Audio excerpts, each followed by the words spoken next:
नमस्कार, स्वागत है आपका संसद टीवी पर। मैं हूं मनोज वर्मा और आप देख रहे हैं हमारा खास कार्यक्रम मुद्दा आपका। मुद्दा आपका में आज हम बात करेंगे पाकिस्तान की। पाकिस्तान में राजनीतिक अस्थिरता की बात करेंगे, पाकिस्तान के आर्थिक संकट की बात करेंगे, आतंकवादी और पाकिस्तानी सेना की भूमिका की बात करेंगे और बात करेंगे पाकिस्तान के पूर्व प्रधानमंत्री इमरान खान की। उनके ऊपर जो गिरफ्तारी की तलवार लटकी हुई है उसके क्या मायने हैं, इसे समझने की कोशिश करेंगे और साथ ही ये समझने की कोशिश करेंगे कि पाकिस्तान आर्थिक संकट में जो फंसा हुआ है वो उसे किस दिशा में लेके जाएगा, क्या होगा पाकिस्तान का और क्या है मुसीबत पाकिस्तान की। आज इसी पे चर्चा करेंगे, इसी को समझने की कोशिश करेंगे अपने खास मेहमानों के साथ। मेरे साथ इस समय रक्षा विशेषज्ञ मेजर जनरल रिटायर्ड संजय मैस्टन जी जुड़े हुए हैं। संजय जी, आपका स्वागत है संसद टीवी पर। साथ ही हम बात करेंगे पूर्व राजदूत डॉक्टर शीलकांत शर्मा जी से। शीलकांत जी, आपका भी स्वागत है। और हमारे साथ जुड़े हुए हैं सामरिक मामलों के जानकार सुशांत सरीन जी। सुशांत जी, आपका भी बहुत बहुत स्वागत है संसद टीवी पर। सबसे पहला सवाल मेरा आपसे है कि अगर हम बात पाकिस्तान की करते हैं, आर्थिक संकट पाकिस्तान में, राजनीतिक अस्थिरता पाकिस्तान में, आतंकवादी संगठन सक्रिय है पाकिस्तान में, पाकिस्तान की मुसीबत क्या है? मनोज, पाकिस्तान की जहाँ तक मुसीबत है, मेरे ख्याल आपने 3 लफ्ज़ों में साफ बताई दिया है: पॉलिटिकल, इकोनॉमिक और टेररिज्म।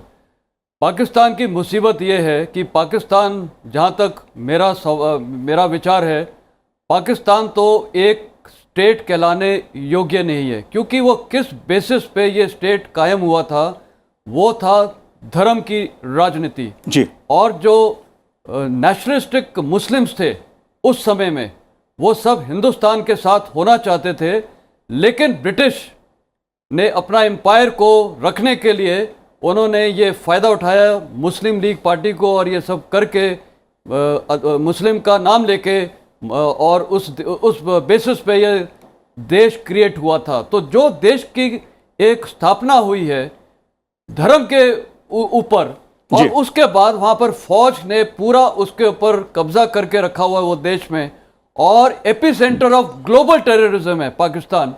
तो सारा क्योस तो उन्होंने खुद किया हुआ है, और इसीलिए पाकिस्तान में टोटल मैं बोलूँगा तो इन वन वर्ड क्योस है, और इसके अलावा वहाँ कुछ नहीं है, और क्योस ही उभरता हुआ दिखेगा, क्योंकि उनकी स्थापना का बेसिक फाउंडेशन ही नहीं है। तो जिस स्टेट की फाउंडेशन नहीं है तो कैसे तरक्की करेगा? उसको कौन रूल कर रहा है किसी को मालूम नहीं है। पाकिस्तान आर्मी कर रहे हैं, टेररिस्ट कर रहे हैं, पॉलिटिशियंस कर रहे हैं, कौन कर रहा है? सब ही कर रहे हैं। तो it is free for all. और जैसे आज ये इमरान खान के समर्थक ने भी बोला कि अगर वो अरेस्ट होता है तो हम ये सब करेंगे, देश को चलने नहीं देंगे जी। तो ये देश की फाउंडेशन जब नहीं है तो इसी प्रकार प्रॉब्लम चलेगा वहाँ जी। बिल्कुल संजय जी। डॉक्टर शीलकांत जी, अगर बात पाकिस्तान की हम करते हैं, उसकी विदेश नीति की बात की जाए, अर्थनीति की बात की जाए, सुरक्षा नीति की बात की जाए, तो तीनों ही नीतियों पर पाकिस्तान एक बड़े संकट में घिरा नजर आता है। आप कैसे देखते हैं पाकिस्तान की इस मुसीबत को? क्या है मुसीबत पाकिस्तान की?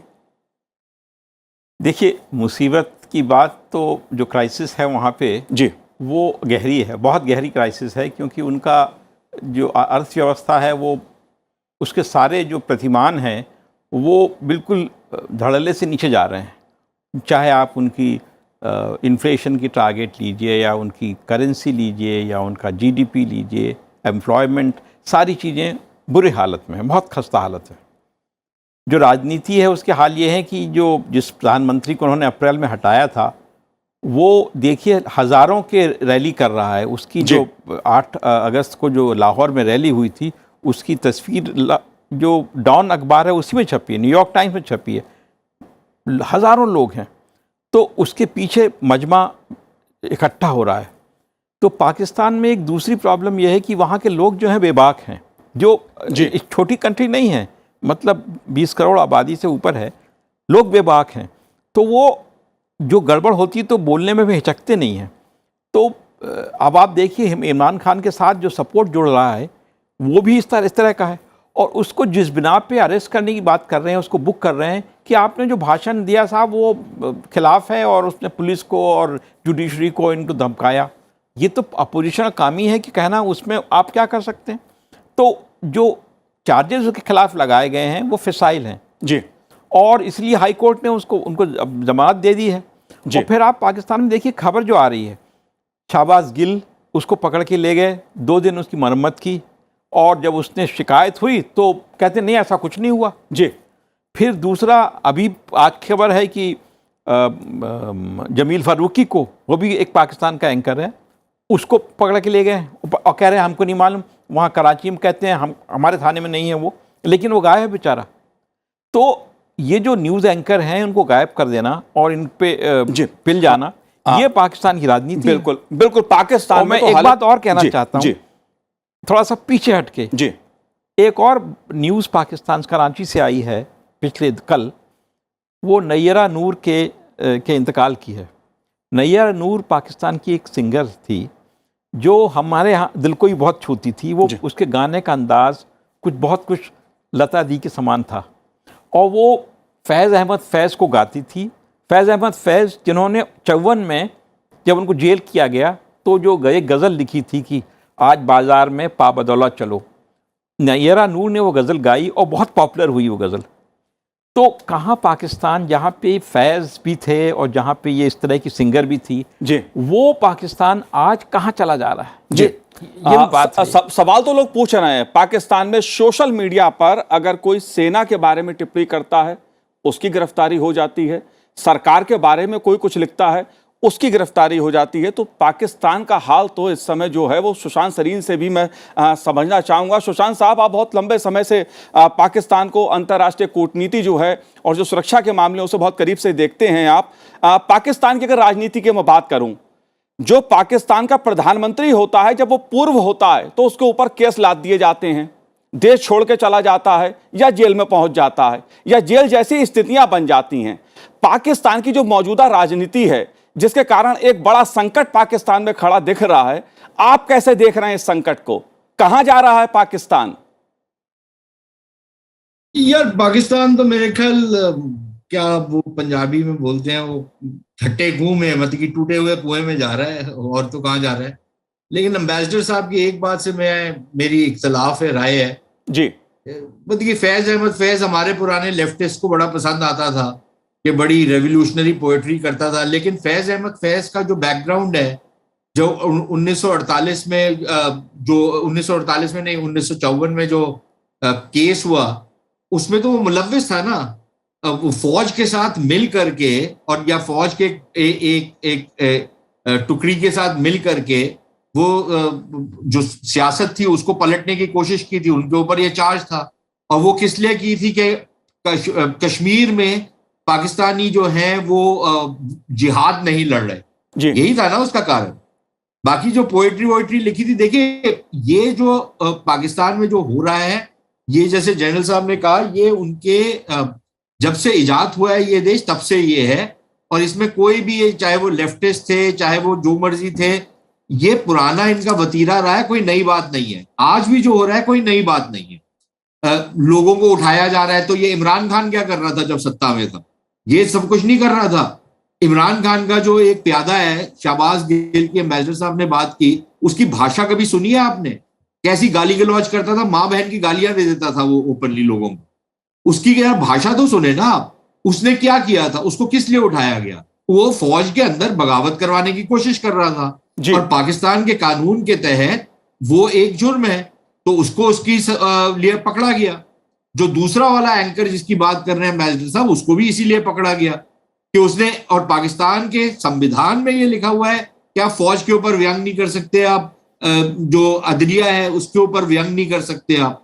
तो वो किया उसने, तो उसकी सजा। और ये सारा कुछ इमरान खान ने किया। जब अपने जो उसके ऑपोजिशन के लोग थे उनको पकड़ पकड़ के, और बहुत सीनियर लोगों को पकड़ पकड़ के जेल में डाला, यहां तक कि वो पुलिस वालों को फोन करता था कि इनकी चीखें सुनाओ मुझे जी। अब उसके साथ यही हो रहा है। तो जैसी करनी वैसी भरनी। लेकिन एक चीज में जरूर बदलाव, और वो बदलाव ये है कि जिस तरीके के हमारे को दृश्य, जो एम्बेसडर साहब ने भी बात की, जिस तरीके के हमारे को दृश्य नजर आ रहे हैं जी, उसमें शायद इमरान खान की तो क्या छवि है, उसके ऊपर तो तरह तरह के इल्जाम लगे हैं और काफी सारे सही लगे हैं, लेकिन उसमें जो एक चेंज हमारे को नजर आ रहा है कि एक एंटी अमेरिकनिज्म, एंटी आर्मी और एक नए तरीके का रोष जो है, जिसमें जो इस्लामी कट्टरपंथ ताकतें हैं, जो राइट विंग के फोर्सेस हैं, और इसमें आम लोग नहीं इन्वॉल्व, इसमें जो समृद्ध तबका है पाकिस्तान का, वो इमरान खान का समर्थन कर रहा है जी। तो हालात जो हैं पिछले दौर से काफी हद तक तब्दील होते हुए नजर आ रहे हैं जी। फौज के अंदर भी हमारे को एक नजर आ रहा है कि एक डिवीजन आ गई है। जो फौज पहले एक यूनाइटेड तरीके से काम करती थी और अपने जो जिनको वो लगता था कि हमारे इंटरेस्ट में नहीं है, उनको पकड़ पकड़ के ठोकती थी, वो अब नहीं कर पा रही क्योंकि उनको लगता है कि उनके अंदर दरारें हैं और वो उभर करके निकल आएंगी। जी बिल्कुल सुशांत जी। इमरान खान को हाथ डालेंगे तो बात कहीं काबू से बाहर ना हो जाए। जी बिल्कुल। तो हालात जो हैं वो बदलाव की तरफ तो बढ़ रहे हैं, लेकिन वो बदलाव क्या होगा ये कहना मुश्किल है। इमरान खान अगर बदलाव है तो पाकिस्तान का तो भट्टा बैठ जाएगा। बिल्कुल सुशांत जी, आपने जो सेना की बात की, जाहिर तौर पर सेना को लेकर भी संजय जी तमाम तरह के सवाल उठ रहे हैं। जिस दरार की बात सुशांत जी कर रहे हैं वो भी दिखाई दे रही है। सेना का प्रमुख कौन बने, कौन हो, इसको लेकर भी सियासत पाकिस्तान में साफ नजर आती है। आपका एक सुरक्षा की दृष्टि से, रक्षा की दृष्टि से अफगानिस्तान से भी गहरा आपका नाता रहा है। अगर मैं बात टीटीपी की करूं, जो एक आतंकवादी संगठन माना जाता है पाकिस्तान में, उसने जिस तरह से फाटा के क्षेत्र में कब्जा किया है, आप इन दो डेवलपमेंट को कैसे देख रहे हैं? देखिए, ये अभी जो बात निकल के आई है, जैसे मिस्टर सुशांत ने भी बोला है, कुछ 2-3 डेवलपमेंट्स बिल्कुल स्टार्टलिंगली दिख रहे हैं जी। पहला तो एक एंटी आर्मी सेंटिमेंट्स आ रहे हैं, और अभी आर्मी का क्या रोल होगा और टीटीपी वहाँ क्या कर रहा है, ये दो अहम मुद्दे हैं। आर्मी का जहाँ तक सवाल उठता है, आज की तारीख में जिस प्रकार पॉलिटिकल टर्मोइल चल रहा है, मेरे को लगता है कि अभी सबसे बड़ा टर्मोइल जब और शुरू होएगा जब ये नए आर्मी चीफ की नियुक्ति होगी। वो सबसे बड़ा इश्यू बनने वाला है, क्योंकि उसमें एक ही बैच के 6 कंटेंडर्स हैं, जिसमें बात अभी ये हो रही है कि किसको बनाएं जी। और उसमें जिसको भी बनाएंगे तो उसमें ऑब्वियसली काफ़ी इश्यूज उठेंगे। आर्मी के अंदर डिवीजन जैसे निकला राइटफुली काफ़ी हो चुके हैं, और ये पाकिस्तान आर्मी का वो मैं बोलूँगा अनप्रोफेशनल एटीट्यूड हो गया है। जो ये इन्होंने टीटीपी के साथ एक सीक्रेट डील की है, वो मतलब मैं बोलूँगा आत्मसमर्पण कर दिया है। वहाँ उनकी लड़ने की क्षमता रही ही नहीं है फाटा खैबर पख्तूनख्वा के इलाके में टीटीपी के अगेंस्ट। इसीलिए उन्होंने डील की थी अफगानिस्तान तालिबान के ज़रिए, टीटीपी को वो टेबल पे लेके आए, और लेफ्टिनेंट जनरल फैज़ अहमद जो अभी इंसिडेंटली 11 कोर कमांडर है, पेशावर बेस्ड कमांडर है, उसका मेरे को लगता है इस डील में भी बहुत ही अहमियत वाला रोल था। और मेरे को हैरानी है, जबकि वो इमरान खान के करीबी था, लेकिन जनरल बाजवा ने तो भी इसको इस डील में यूटिलाइज किया है, और जो मेरे ख्याल पॉलिटिकल नो हाउ के बिना हुई है, क्योंकि साफ निकल के आया कि ये पार्लियामेंट में डिस्कस नहीं हुई थी, ना ये इसकी कोई चर्चा हुई थी जी। तो साफ उभर के आ रहा है कि आर्मी का डिवीजन है, आर्मी का रोल रहेगा। और अभी जो पॉलिटिकल टर्मोइल चल रहा है, मेरे को लगता है कि हो सकता है कि अभी जनरल बाजवा का बहुत बड़ा रोल होगा, और वो हैरानी नहीं होनी चाहिए कि पॉलिटिकल इंस्टेबिलिटी को देखते हुए और इंटरनल आर्मी डिविजन्स को देखते हुए वो कुछ ऐसा कदम ना उठा लें जो वहाँ की सेना ने पहले भी किया हुआ है। जी, एक बड़ा संजय जी आरोप ये भी लग रहा है या सवाल उठ रहा है, एक मुद्दा उठ रहा है पाकिस्तान में कि जो पाकिस्तान को कर्जा चाहिए विदेश से, उसमें बाजवा साहब अमेरिका से कुछ सौदेबाजी कर रहे हैं, किसी तरह से कुछ पैसा मिल जाए अंतर्राष्ट्रीय एजेंसियों से। इसे आप कैसे देखते हैं? और पाकिस्तान में यह भी एक इशू बन रहा है। देखिए, जनरल बाजवा, पहली बात तो ये साफ जाहिर होता है कि मैं देखिए भारतीय सेना से अगर कंपैरिजन करूं, मैं कल्पना भी नहीं कर सकता हूं कि हमारे आर्मी चीफ मतलब इस लेवल पे जा रहे हैं कि IMF के पास जा रहे हैं, यूनाइटेड स्टेट्स के प्रेसिडेंट को मिल रहे हैं, क्योंकि there are certain protocols. Ambassador साहब को भी पता है कि एक सिस्टम में प्रोटोकॉल्स चलते हैं। आर्मी चीफ ऑफ पाकिस्तान तो सुपर पावर बन रखा है, वो तो मतलब लाइक वो गवर्न कर रहा है अपने देश को जी। तो मेरे को समझ में नहीं आता वो IMF में क्यों गया। वो ऑब्वियसली अपनी कंट्री को बचाने गया था, लेकिन साथ ही अभी वो यूके आर्मी में गया था, वहाँ पर सैंडहर्स्ट में परेड रिव्यू की है, पासिंग आउट परेड। मेरे को हैरानी है ब्रिटिश ने इसको बुलाया कैसे है, क्योंकि आज तक इंडियन आर्मी चीफ को तो उन्होंने बुलाया नहीं है। तो साफ जाहिर होता है कि क्योंकि ब्रिटिश एम्पायर ने जो ये स्टेट क्रिएट किया था, उनकी लॉयल्टीज टोटल आज भी पाकिस्तान के साथ है। और जो आपने एक सवाल पहले उठाया था टीटीपी, देखिए टीटीपी एक बहुत बड़ा भी मुद्दा हो गया है। पाकिस्तान सेना असमर्थ है उनसे लड़ने के लिए। अफगान तालिबान ने भी इनडायरेक्टली उनको सपोर्ट किया है। उस सपोर्ट को देखते हुए मेरे को लगता है खैबर पख्तूनवा और जो फाटा का इलाका, और फाटा से वैसे ही अभी उनकी एक डिमांड है कि उसको डिसएंगेज करो, वापस उसको फाटा में कन्वर्ट करिए, और वहाँ पर वो थोड़ा अपना वैसा रूल लेके आना चाहते हैं। तो मेरे को लगता है पाकिस्तान आर्मी की इनकॉम्पिटेंस देश को और टर्मोइल में ले जाने वाली है। बिल्कुल, इसीलिए पाकिस्तान की जो सेना है उसको लेकर भी तमाम तरह के सवाल जनता के बीच में। लेकिन डॉक्टर शीलकांत शर्मा जी, अगर पाकिस्तानी जनता की मैं बात करूं तो पाकिस्तान में जो कर्ज की स्थिति है, जो महंगाई की स्थिति है, पाकिस्तान का जो आर्थिक संकट है, वो उसे दिवालियापन पे खड़ा कर रहा है। पाकिस्तान की जनता महंगाई से हाहाकार कर रही है, विकास चौपट है, रोजगार की स्थिति का पता नहीं है, बेरोजगारी चरम पर है। आप कैसे हालात देखते हैं पाकिस्तान की जनता जिस तरह से त्राहिमाम कर रही है?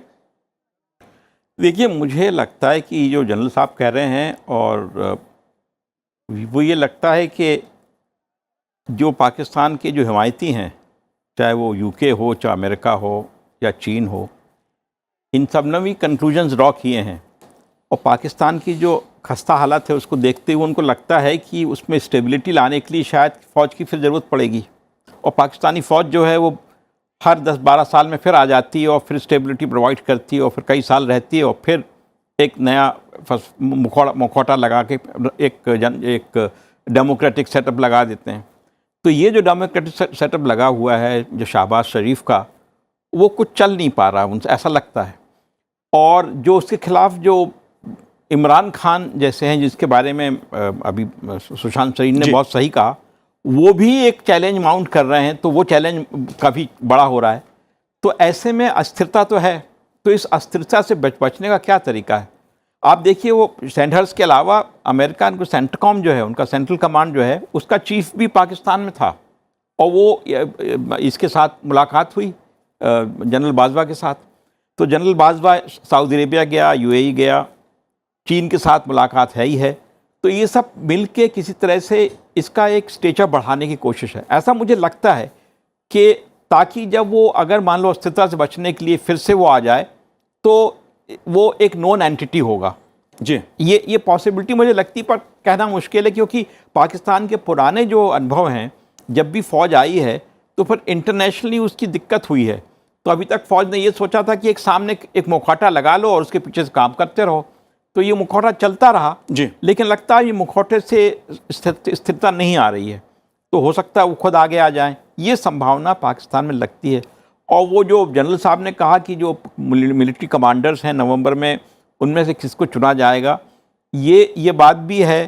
तो अब आपको अगर याद हो, मुशर्रफ ने जब सरकार अपना सत्ता संभाली थी तो अक्टूबर में संभाल ली थी, क्योंकि वो उसको था कि गड़बड़ होने वाली। तो ये इनके जनरल्स के ये सितंबर, अक्टूबर, नवंबर में इन सब का कुछ होता है।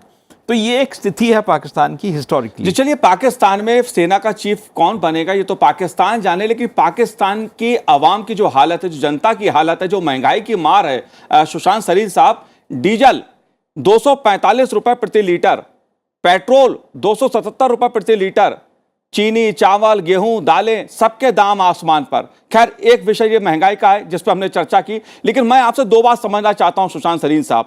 इमरान खान साहब इस समय बागी तेवरों में हैं और तमाम तरह के सवाल उठा रहे हैं, भारत की विदेश नीति की तारीफ भी जम के कर रहे हैं, लेकिन सबसे बड़ा सवाल ये कि सरकार उन्हें घेरने में लगी है और जनता कहीं ना कहीं उनकी भीड़, जो जनता की भीड़ है, वो इमरान खान की रैलियों में नजर आ रही है। ये क्या दिखाता है, इसके क्या मायने हैं? देखिए, ये ऐसा नहीं है कि सारी की सारी जनता इमरान खान के पीछे लगी हुई है। बहुत बड़ा तबका, इनफैक्ट शायद जिसे आप कहें कि एक मेजॉरिटी जो है वो शायद इमरान खान के साथ नहीं है, लेकिन जौन सा तबका इमरान खान के साथ है वो तबका है जो आर्थिक तौर पर बेहतर है, उसकी एक आवाज है, वो सोशल मीडिया पे और मीडिया पे बहुत एक्टिव है। तो बेशक लोग उतने ना हो, लेकिन वो लोग जो कुछ बोलते हैं उसको एम्पलीफाई ज्यादा करते हैं, तो ऐसे लगता है कि बहुत बड़ा एक तबका उनके साथ है। दूसरी चीज ये कि फौज के अंदर उनके लिए एक बहुत बड़ा समर्थन नजर आ रहा है जी। रिटायर्ड फौजियों में तो है ही, लेकिन जो सर्विंग फौजी हैं उनके अंदर भी आ रहा है। और इसीलिए इमरान खान जिस तरीके से दंदना रहे हैं वो दंदना पा रहे हैं, क्योंकि उनके ऊपर ना तो फौज और ना सरकार हाथ डाल पा रही है। तीसरी चीज ये है कि जो महंगाई है, आप लोगों को कॉन्सेप्ट ही नहीं है कि वहां पर महंगाई का क्या हालत है जी। और महंगाई ऐसी है कमर तोड़। वो सिर्फ तेल का दाम नहीं, बिजली का दाम आप जानते हैं कि लगभग 40 रुपए यूनिट। मनोज जी, आप कितने देते हैं बिजली का रेट? जी, आप देते होंगे 6 रुपए 7 रुपए। जी। वहां पर 40 रुपए यूनिट है बिजली का दाम, अगर आप लगभग 600 700 800 यूनिट कंज्यूम कर रहे हैं जी। तो कोई भी मध्यवर्गीय या मध्यवर्ग से नीचे वाला वर्ग जो है वो आज अपने घर में बत्ती नहीं जला सकता। हालात यहां पर भी आ गए हैं। तो और इसमें इमरान खान का खुद बहुत बड़ा भाग है ये हालात यहां पर लाने के उस पे। तो हालात उस तरफ जा रहे हैं, इसलिए लोगों का रोष आपको सड़कों पे भी नजर आ रहा है और वो इमरान खान के पीछे लगे हुए हैं। लेकिन इमरान खान के पास भी कोई सोल्यूशन नहीं है, ना फौज के पास सोल्यूशन। और अगर फौज आ भी गई तो मुझे नहीं लगता कि दुनिया में कोई कुछ बोलेगा। वो बोलेंगे भाई ठीक है फौज आ गई है, संभाले। इजिप्ट में किसी ने बोला कुछ? सुशांत सरीन साहब नहीं बोलेंगे, सुशांत लेकिन हालात उसी तरफ जा रहे हैं। जी, सुशांत सरीन जी, समाधान किसके पास है फिर? कैसे समाधान होगा? क्या चीन के पास है? क्या कर्ज लेकर अपने देश को चलाना समाधान पाकिस्तान के लिए है? कर्जा लेकर चलाते आए हैं ना, पिछले 25 30 40 साल से तो कर्जा लेकर ही चलाते आए हैं। अपने पास तो पैसा नहीं है, कर्जे को वो समझते हैं कि हमारी आमदनी है कि कभी वापस नहीं करना पड़ेगा। सऊदी अरेबिया ने एक बार ही पैसे वापस मांग लिए थे तो पाकिस्तान के अंदर हाहाकार मच गई थी कि सऊदी कितने बुरे लोग हैं, कर्जा देते हैं वापस मांग लेते हैं। तो अगर आपके ये रवैया रहे कर्जे को लेकर के, कर्जे को आपने किसी प्रोडक्टिव चीज के लिए उपयोग नहीं करना, आपने सिर्फ उसको खर्च कर देना है, तो फिर हालात वही होंगे ना जो हो रहे हैं। जी, तो कर्जा कौन कितना देगा? चीन ने, मनोज जी, अभी तक इस साल चीन ने कोई कर्जा नहीं दिया। जो पुराना कर्जा इनको वापस करना था, चीन ने वही कहा है उसको हम 1 साल के लिए और बढ़ा देते हैं। सऊदी अरेबिया ने आज तक तो कोई कर्जा नहीं दिया इनको, जो पिछले साल दिया था उसी को आगे बढ़ा दिया, उसी की अवधि। यूएई वाले जो हैं, जो कर्जा दे रहे हैं, वो कह रहे हैं कि आप अपने जो उद्योग हैं, बिल्कुल सुशांत जी, उनमें हमारे जी संजय जी, बात चीन की आती है क्योंकि पाकिस्तान की जब हम बात करते हैं, पाकिस्तान की इकोनॉमी की बात करते हैं, विदेश नीति की बात करते हैं, रक्षा नीति की बात करते हैं, तो चीन कहीं ना कहीं अपने आप आ जाता है। क्योंकि पाकिस्तान जिस तरह से चीन पर निर्भर दिख रहा है, चाहे बात पैसे की हो, पाकिस्तान का हाथ चीन के आगे फैलता है। सुरक्षा की बात हो, पाकिस्तान चीन की तरफ देखता है। आतंकवाद की बात हो, पाकिस्तान चीन साथ खड़े नजर आते हैं। चीन की भूमिका को आप कैसे देखते हैं? देखिए, चीन की भूमिका को मैं इस प्रकार देखता हूं, क्योंकि कुछ साल पहले पाकिस्तान की डिपेंडेंसी सबसे ज़्यादा अमेरिका के ऊपर थी और उन्होंने अमेरिका को यूटिलाइज़ किया ये टेररिज्म के नाम से, जब रशियंस वहां पर आए थे। अब जब ये एंटी अमेरिकन सेंटिमेंट्स ख़त्म हो गए, क्योंकि वहाँ से अमेरिका चला गया अफगानिस्तान से, तो अब उनकी नैरेटिव वो वाला ख़त्म हो के अब टोटल डिपेंडेंसी चीन पे हो गई है। और चीन उस देश को एक्सप्लॉइट कर रहा है, क्योंकि पाकिस्तान वो देश है जिसको अपनी सेल्फ आइडेंटिटी की इज्जत है ही नहीं। वो हाथ फैलाने के लिए सबके आगे तैयार है और चीन पे टोटल डिपेंडेंस उसकी हो चुकी है, कर्जा ले रहा है। और अभी तो यहाँ तक चीन ने बोला है कि जो सिपेक है उसको गार्ड करने के लिए, क्योंकि हमारे इंजीनियर्स वगैरह और वहाँ कॉन्फ्यूशियस इंस्टीट्यूट में कुछ टीचर्स मारे गए थे, उनको गार्ड करने के लिए अभी उनको पाकिस्तान सेना पे भरोसा नहीं है, तो वो अपनी सेना को वहाँ लाना चाहते हैं। और मेरे को लगता है शायद उनको ये एक्सेप्ट करना पड़ेगा, नहीं तो वो वहाँ पर उनके ये जो कर्ज वो नहीं देगी, तो काफ़ी उनकी हालात ख़राब है।